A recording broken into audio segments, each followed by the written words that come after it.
What's going on, Facebook? What's up, Instagram? What's up, YouTube? You can go to my channel at Alan the Bishop. You can find me on YouTube. You can find me with some controversial stuff. Let me just say something real quick to some of those out there that don't like controversy or they don't like to be questioned on whatever story that's out there. I question everything. I question everybody. I don't believe nothing anybody say. I question it all. And then I find out what others think about the information that I may post. I like that. I think it gives you a better sense of what people are thinking and how they really feel. And it also does another thing. It gives people a sense of feel like they know exactly what's going on.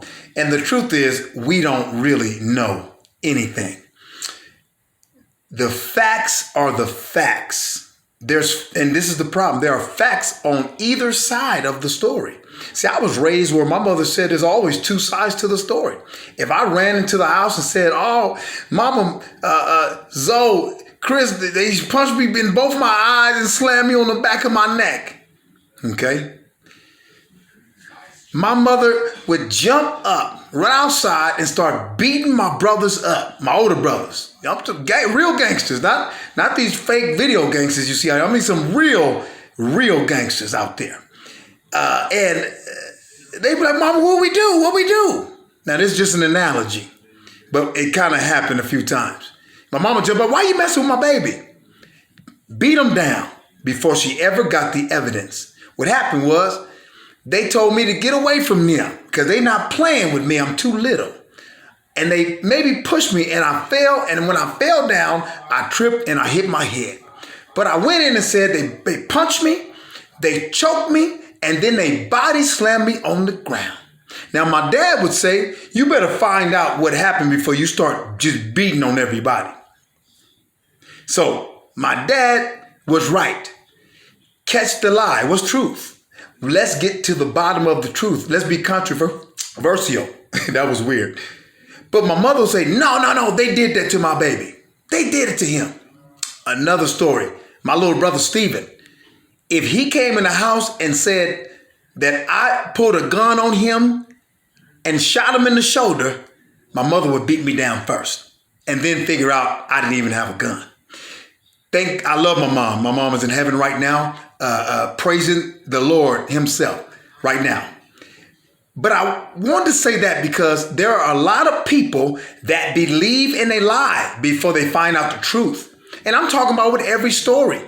See, with Breonna Taylor, there's been a lot going on. I never heard some of the stuff that came out until a few days ago. See, I only heard that the police first just shot her. Went into the room and just shot her, killed her, because she was black. That's all I heard. I didn't hear the other parts of the story. So when the other parts of the story came out, I wanted to make sure that was out there as well. Not discrediting or saying that her life did not matter. Every life that's murdered or shot down matters. Whether they were criminal, non-criminal, it doesn't matter. Whether they had a company they keep, they had a stray bullet, we don't know.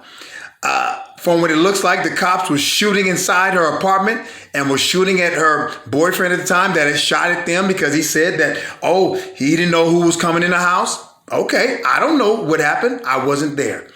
Our only account is what we hear on the news and what we hear from lawyers and attorneys and judges.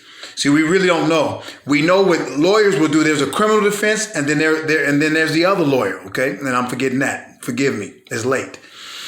And you have the defense attorney and let's say offense attorney, okay? Plaintiff and the defendant.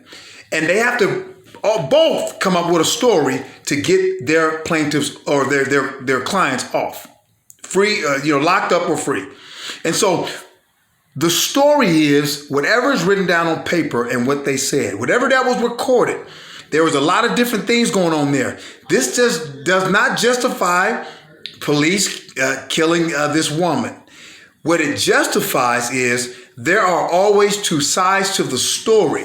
Whether it's right or wrong, you get both sides, you get all sides of the story before you make your judgment. Like everybody else, I was pretty upset to hear that Cop just walked in and shot this woman and she happened to be black. That's always, always disappointing to hear. But what I've noticed is in the media, we have to be very careful. Let's listen to the story. Let's find out exactly what happened. And then we riot. Well, I mean, we protest or riot or whatever you want to do. But when you get the story. And I think that's something that's very important.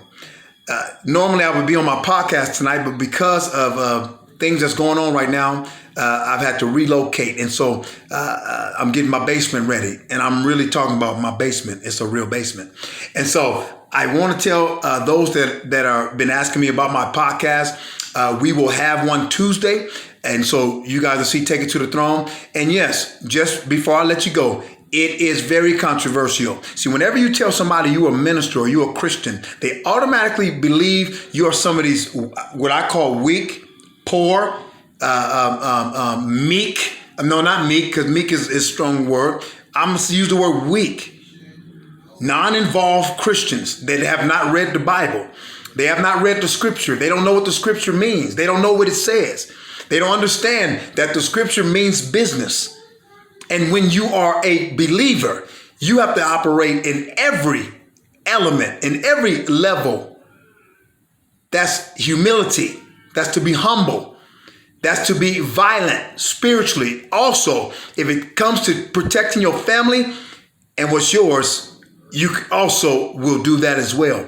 Jesus never said not to do that. I want you guys to understand, they painted a picture of this very weak Jesus that was not weak at all. See, any man that would die upon a cross meant for a criminal is not weak, but meek.